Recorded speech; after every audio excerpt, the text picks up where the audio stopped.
जय गुरु जी, शुक्राना गुरु जी, अनंतम अनंतम शुक्राना मेरे गुरु जी।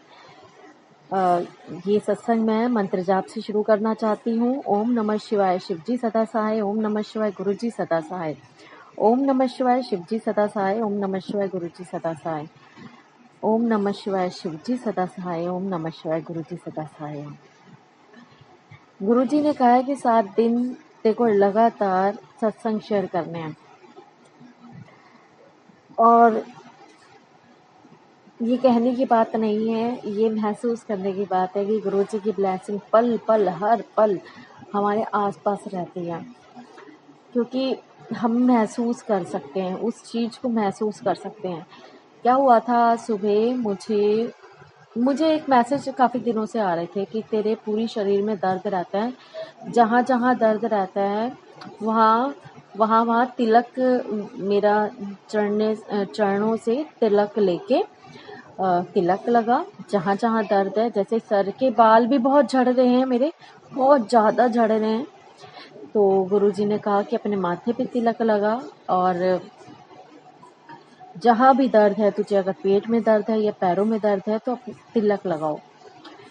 फिर मेरे को एक सत्संग और गुरुजी ने सुनवाया कि जैसे पहले जब गुरुजी साक्षात थे, जब चोले में थे, तो गुरुजी अपने पग मतलब दबवा के जिनका भी कष्ट होता था अपने ऊपर ले लेते थे। तो मुझे ना एक सत्संग सुनाई दिया, किसी ने मतलब सुनवाया गुरुजी ने कि ना मेरे पैरों के ना वो घी लेके मेरे पैरों को उसी तरह मालिश करो, उस जो पग गुरुजी के हैं और चरण स्वरूप जो हैं उन्हीं के ऊपर थोड़ा सा घी लगा के अच्छे से मालिश करो, और जो घी बचेगा ना उसको और थोड़ा सा घी लेके उसको मिक्स करके अपनी जहाँ जहाँ दर्द है वहाँ वहाँ मालिश करो। तो आज सुबह मैंने वही किया, और गुरुजी ने ये भी कहा था कि किसी को बताना नहीं है, चुपचाप अकेले में करना है ये, ठीक है। तो किसी को नहीं बताना, अपने अंकल को भी नहीं बताना, और आंटी हैं तो अपने अंकल नहीं बताएंगे, नहीं बताएंगी, और अंकल हैं तो अपनी आंटी को ना बताएं, चुपचाप करें।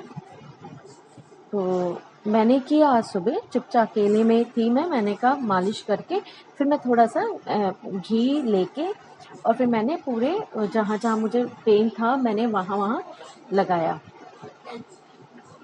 हिम्मत ही नहीं हो रही थी कि कुछ करूँ, मुझे बहुत दर्द था, इतना दर्द था कि मैं क्या बताऊँ। फिर भी गुरुजी कह रहे थे कि तेरी रसोई बड़ी गंदी हो रही है। मैंने पूरी रसोई की सफाई की, कैसे किया मुझे नहीं पता, जबकि मेरे तो इतनी बुरी हालत थी कि मैंने सुबह अपने बच्चों को स्कूल भेजने के बाद भी मैं सो गई थी।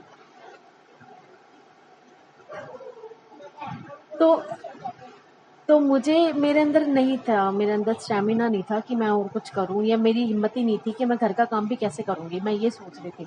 पर गुरुजी की इतनी कृपा थी कि मैंने पूरे घर की साफ सफाई तो की, पर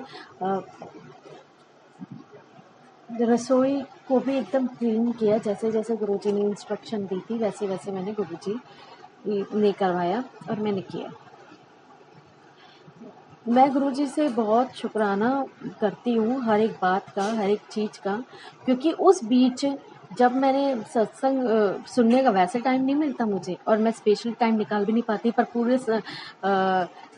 जब तक मैंने रसोई साफ की तब तक मैंने सत्संग लगाए थे, काफ़ी सारे सत्संग गुरुजी ने सुनवाए, और बहुत अच्छे से पूरी रसोई की क्लीनिंग करवाई।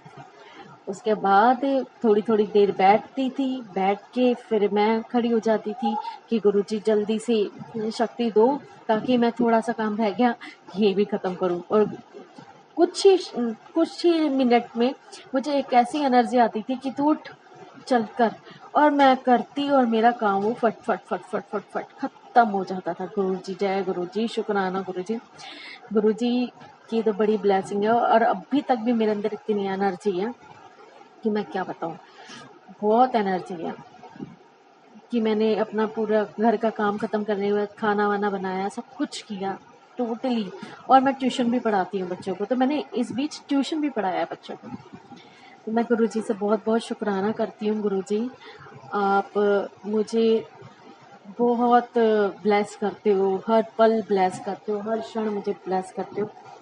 और आजकल मुझे इतनी नींद आती है, इतनी नींद आती है कि मुझे ऐसा लगता है कि कहीं ना कहीं सपने में आकर आप मेरे कष्ट काटते हैं, मुझे ऐसा लगता है।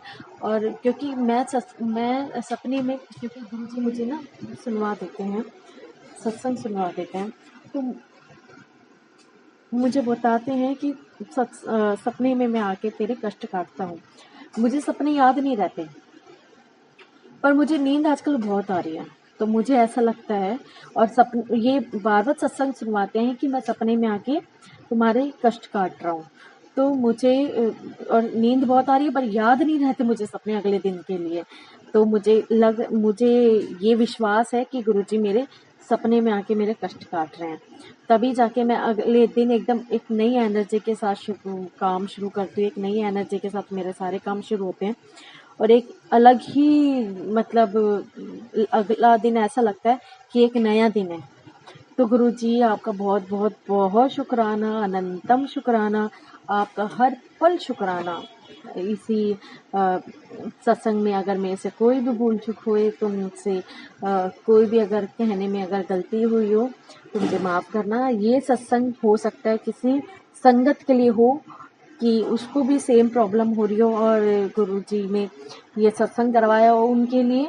तो आप प्लीज़ आप इस चीज़ को समझिएगा कि गुरुजी का संदेश होता है, गुरुजी का आदेश होता है कि इसको फॉलो करोगे तो ज़रूर गुरुजी की ब्लेसिंग आपके पास पहुंचेगी। क्योंकि सत्संग तो बहुत से होते हैं, पर जब तक आप अपने अंदर उतारोगे नहीं, तब तक सत्संग का सुनने का कोई आपको वो फल नहीं मिलता। तो आप सत्संग अपने अंदर उतारिए। वो जो संदेश, जो आदेश गुरुजी देते हैं, वो अपने अगर आपके साथ ये दिक्कत है तो उस चीज़ को आप अप्लाई कीजिए, फॉलो कीजिए उन चीज़ों को। अगर आप ऐसा करेंगे, जो आपको संदेश आदेश मिलते हैं उनको अगर आप ध्यान में रखते हुए वो चीज़ें करते हैं, तो आपको ज़रूर उससे फ़ायदा होता है, ज़रूर। और आपकी भक्ति और भाव तो बहुत ज़रूरी है इन सब चीज़ों के लिए। अगर भक्ति नहीं है, अगर भाव ही नहीं है, अगर मन में विश्वास नहीं है गुरुजी के लिए, तो कुछ भी कर लो आप, कभी आपका सफल नहीं हो सकता। अगर मन में अगर विश्वास है तो आप कुछ भी करेंगे गुरुजी का नाम लेके तो सफल हो जाता है। तो जय गुरुजी, शुक्राना गुरुजी। अगर ये सत्संग अगर मेरे से बोलने में, करने में कोई भी अगर मेरे से गलती होती है तो मुझे माफ़ कर दीजिएगा। जय गुरुजी। मैं यही मंत्र जाप करके इस सत्संग को विराम करती हूँ। जय ओम नमः शिवाय, शिवजी सदा सहाय। ओम नमः शिवाय, गुरुजी सदा सहाय। ओम नमः शिवाय, शिवजी सदा सहाय। ओम नमः शिवाय, गुरुजी सदा सहाय। ओम। जय गुरुजी, शुक्राना गुरुजी।